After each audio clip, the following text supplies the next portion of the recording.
Oh, hello everyone. Fifi and Sam here for another midweek musings. Hope you're all doing well. How are you? You've had a bit of a weekend.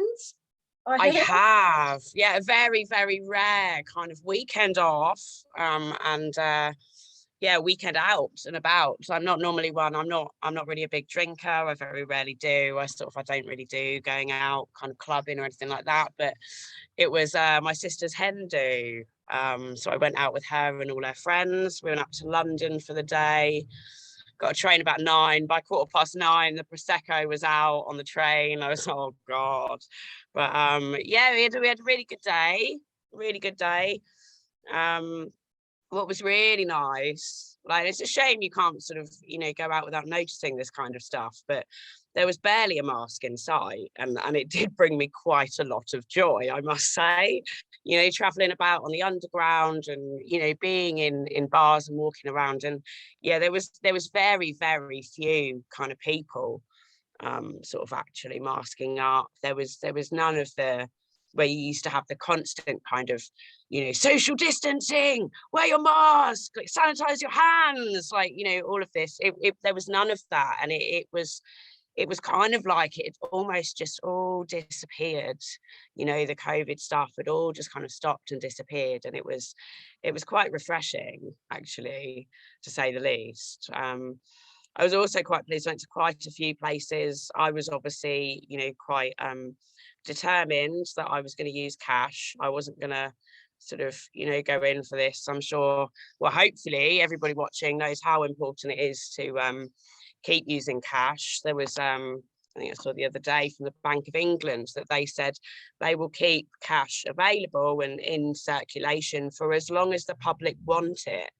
So obviously there's all this drive to kind of get us to use our cards, because once people stop using cash, they're going to say, well, the demand's not there, so we're just going to withdraw it from circulation. So yeah, it's something I do a lot. I try and withdraw the money when I go out and make sure I'm using my cash. But I was sort of concerned, especially with it being London, that there would be quite a lot of places that would sort of be like, no, we don't take cash. And then you sort of face the qualms of, well, do I kind of drop my principles while I'm out because it's my sister's hen do, or do I, luckily there was only one place that was card only, and they didn't get my custom, but the rest of the places all took cash, which was very good. So all in all, it was a very positive weekend. Obviously it was great to kind of spend time with my sister. Really good to kind of just throw off the shackles and just, go out, enjoy myself, have a few drinks, lots of dancing, laughing. It was really, really nice. It made a welcome change, but I can't say I'm in any particular hurry to kind of return to my party animal days and 17 hours sort of drinking binges and stuff. It's yeah, it's a long way from sort of my comfort zone now, but yeah, I did really, really, really miss my stand on Sunday. Obviously we were out, we sort of got to bed about 4 o'clock in the morning, so, and then traveling back from London, I wasn't able to kind of get back to my stand. One of my lovely standers took the tea and coffee stuff and the banner and the flag and our light papers and leaflets and stuff. He came and collected it all and, did all the setting up and all that stuff for me, which was great. But yeah, it's really strange how sort of when you miss it that 1 week, how much you really kind of, on Sunday morning, sort of standers everywhere were kind of in my thoughts. And I took my yellow t-shirt, I walked around London Sunday morning, went and had me breakfast in my yellow t-shirt. So still sort of, waving the stand in the park. I was still there in spirit. But yeah, I did really miss it. I can't wait for Sunday to go back and say hello to everyone.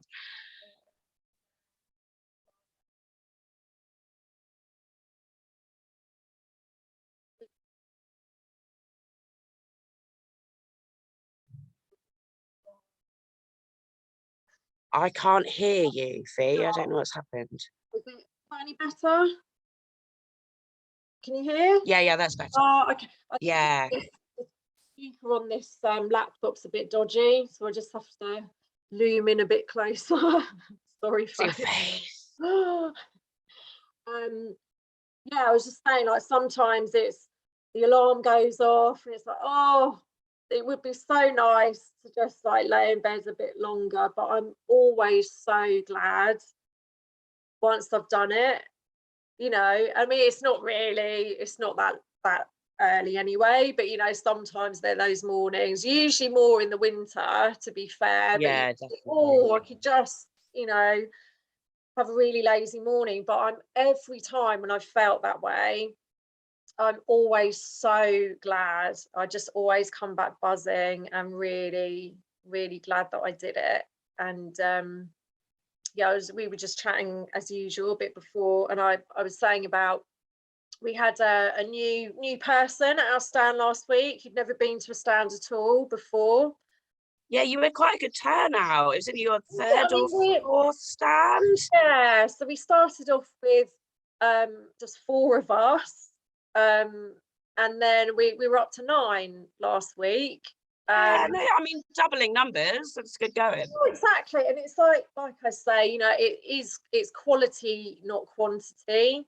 I mean, Nope. obviously both would be ideal if you've got like a massive stand and everyone's like really staunch and on it, but you know, I've always said that it's about the people that are there over the numbers. So we're really pleased with it. And like I said, yeah, there was a new lady there, and it was just great. You know, she was so happy and relieved to be a part of our group, and she's been really like isolated and ostracized, really.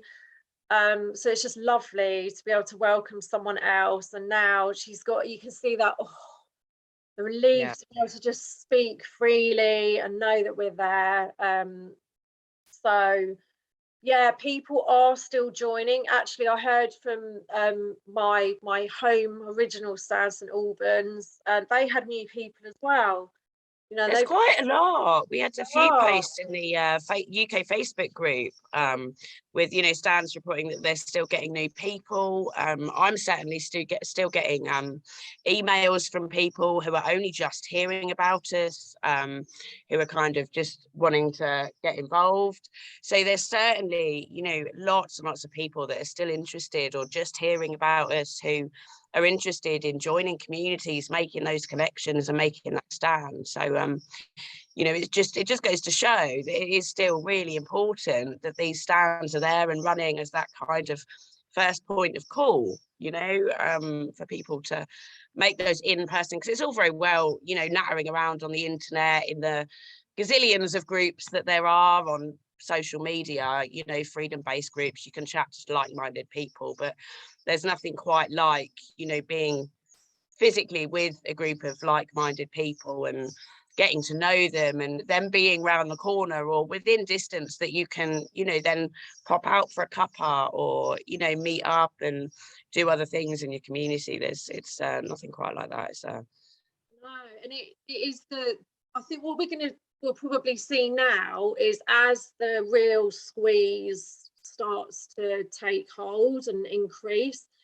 there are going to be more people wanting to be part of a community, help create those alternatives, or get involved, you know, out of sheer necessity. So there could well be people that haven't really been involved throughout the lockdowns and things like that, but now they're looking for those alternatives. And like you say, Stands in the Park is, I mean, of course there are loads of different gatherings and all kinds of things going on, but Stand in the Park is the most widespread and recognised. And so we are going to have people getting in touch and coming along to stands for those reasons now, because obviously we've evolved and grown, as you know, alongside the situation that we're in. So it is, you know, we're always saying it's really important to keep your actual stand going, for I so think many reasons. a lovely post I saw from a friend of mine, Faye, who's in Loo in Cornwall. Yeah, She put a lovely post up this week saying that, you know, she's quite often been standing alone, but actually for her, it is the key thing for her is knowing how much benefit the stand that she used to go to in Launceston, where she used to live, she said how much benefit and joy that brought her. She wants to be there for anyone else that may also need that. And I think, you know, that kind of just hits the nail on the head to me. You know, even if you are standing alone, for me, it is a case of you're kind of that light, that beacon for other people in the area who kind of want to reach out and make those connections, that even if you are spending an hour in the park, you know, sort of by yourself, there's always that potential that you can be there for somebody else that needs you.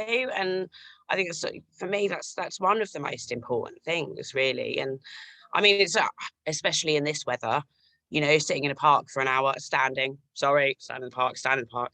But I suppose, you know, you can sit if you like. But yeah, I mean, standing in a park in this beautiful weather, 10 till 11 on a Sunday, I mean, there are worse things to do on a Sunday morning, isn't there?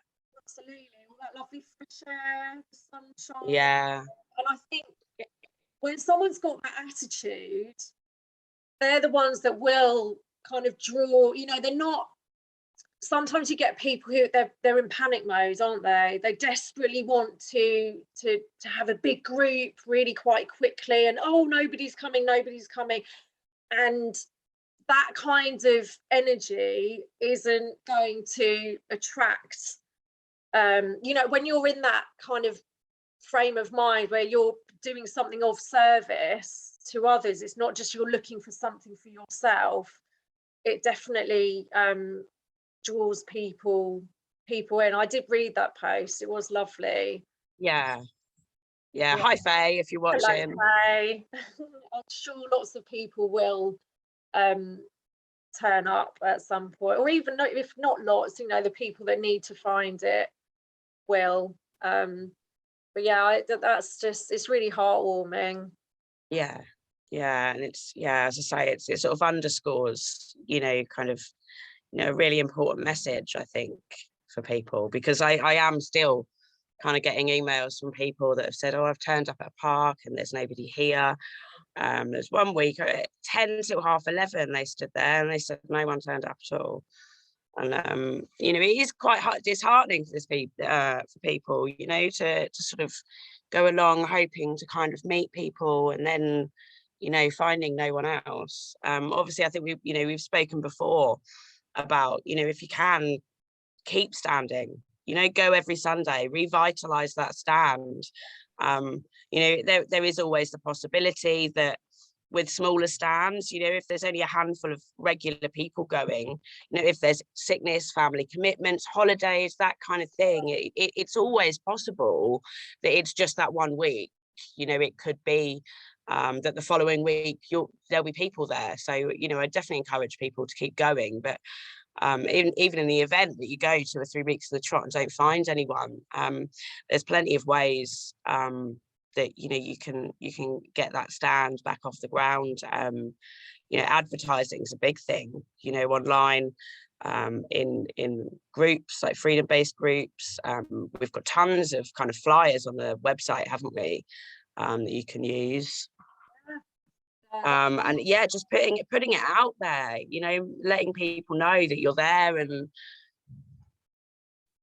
I mean, it's what we've done. It's all the stands, you know, no matter what size, that's what we've done. Got the word out, keep putting the word out. And there's nothing wrong with you know, advertising your stand every week if you want. We've got the Telegram group where that's a good place to do it, the UK group, and there's quite a few that post routinely, just inviting people to come along, welcoming them. Yeah, and it's just, it's the energy that you put into it. So I mean, there are definitely areas that are going to be more susceptible to joining this kind of thing, but on the whole, you know, if you really have that focus and intention, even if you end up with just a handful of you've got your tribe, you've got your grit, and all kinds of amazing things can come from that. It doesn't have to be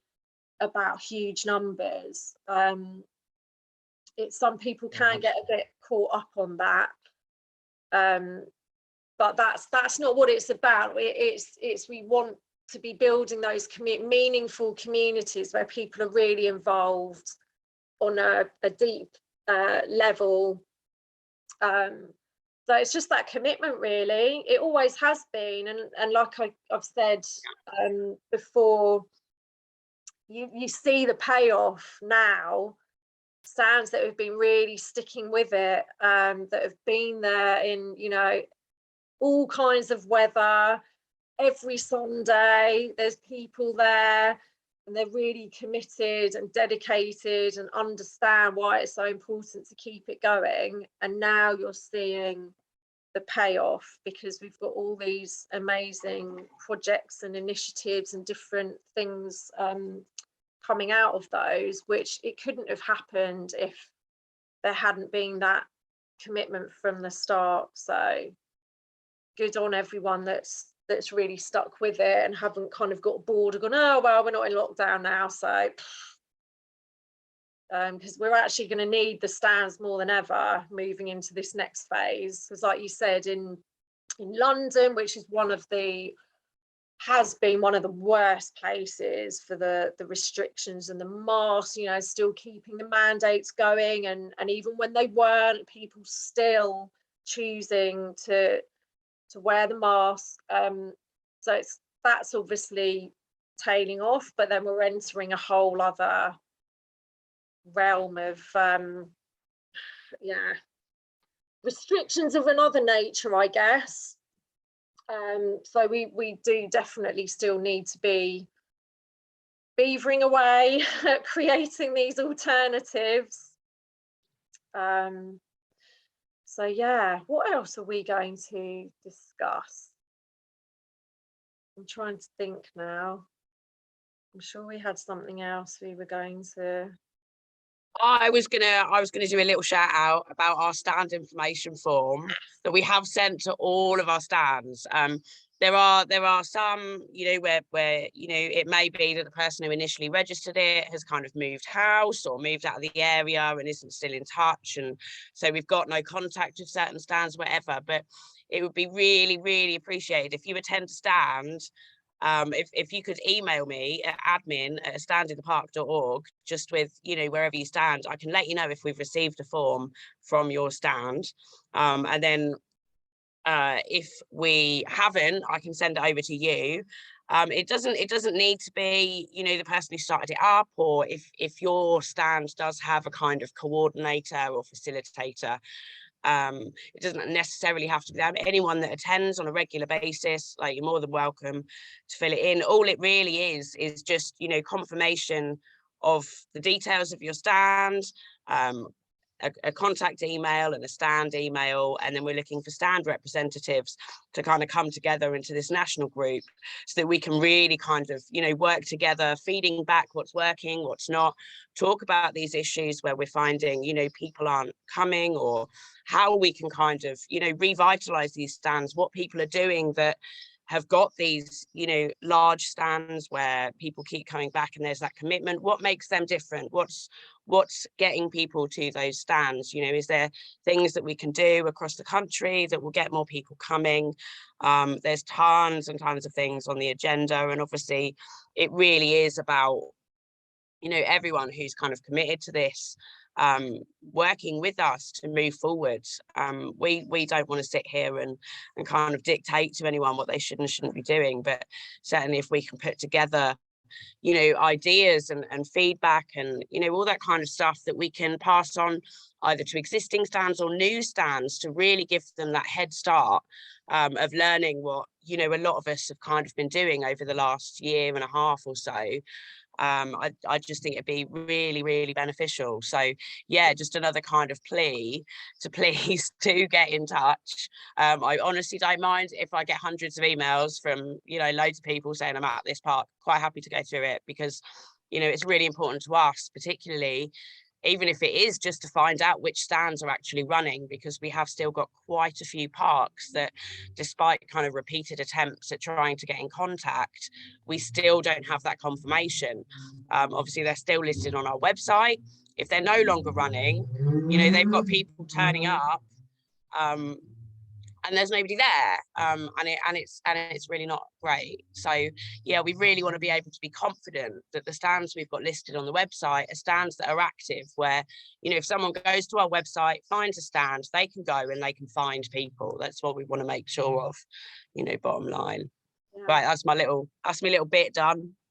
Very good. Also, it's a way that enables stands to get in contact with each other without us having to be a middleman, which can get really quite complicated. So that's why we're asking for people at stands to set up a new email address and a stand at a stand in the park email that will go on the website.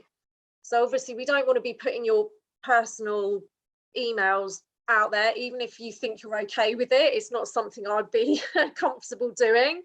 So if each stand has got their stand in the park email address that goes on the website, then you've then got access to whole regions. So if you're organising a super stand, for example, instead of having to contact us to contact them and then back and forth and so on, you've got that immediate contact. So it's very much about building regional connections, national connections as well. It makes things a lot easier. So yeah, it's really about being a bit more cohesive, and people should take heart from, I know it sounds a bit depressing when people are showing up and there's nobody there, but people are showing up. So yeah, you know, exactly that. Yeah, it's well worth sort of holding on. And for those people that are showing up, and we've talked about this a lot before, you can get going. We will support you 100% in getting the word out, like get that stand up and running again. It's happened quite a few times where someone has agreed, yep, okay, and we've gone for it, and now they've got a flourishing stand. And you know, it's a testament to what happens when you go for it, really, when you put that energy out there. So yeah, you mentioned super stands. There's been quite a lot happening lately. It's really great to see. There was on at Eastcote and at Crystal Palace this weekend. I think there was like, I think there was one in Liverpool, one in Carshalton recently. You've got yours coming up, haven't you, at Tetton Hall? Yeah, so that's West Midlands Super Stand. That's on Sunday, July the 10th. We've put some posters and things out already, but there'll be more to follow. So Jam for Freedom will be there, other musicians. We're going to have speakers, again, community focused, initiative based information for people to get involved in, all kinds of stuff. So I'll be releasing more details of that as things are confirmed. But yes, the super stands are such a great way to get in contact with people from all across your county, your region. You know, you can make it as big as you like. Jam for Freedom are always up for playing at these events if they can make it. So it's just a really nice combination of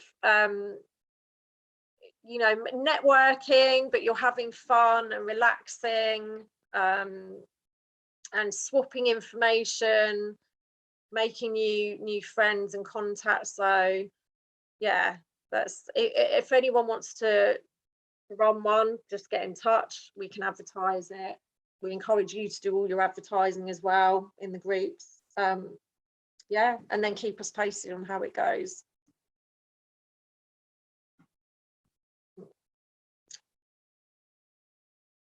Yeah, Jam for Freedom are great. They came down to ours in Basingstoke. We had our super stand for our kind of year anniversary, and yeah, it was fab. We had some people come along from Reading, from Hook, a few other places, and it was really lovely to kind of meet, you know, other standers. We had people come to the stands that hadn't been for a few weeks, but or even a few months, you know, and they'd been at the beginning and sort of fallen away, but came back for the super stand and kind of reignited those connections. And yeah, it was really, really lovely. Yeah, they're great fun. yeah, as you say, it's a great way of networking, and especially with the weather as it is, great for a Sunday afternoon, isn't it? It's a Sunday afternoon in the park, bit of live music, lots of like-minded people. Yeah. Ooh, it's frozen. I'm not sure whether it's my connection or yours, but you keep freezing. Fine. I know, but then it looks like you're freezing. Oh, just another quick thing before we go. So obviously we're very focused on building community and getting involved in various projects and initiatives that are going on.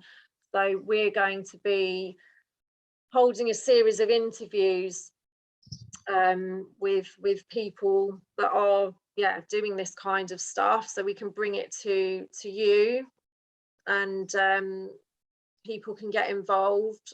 So that will be starting in the next week or so.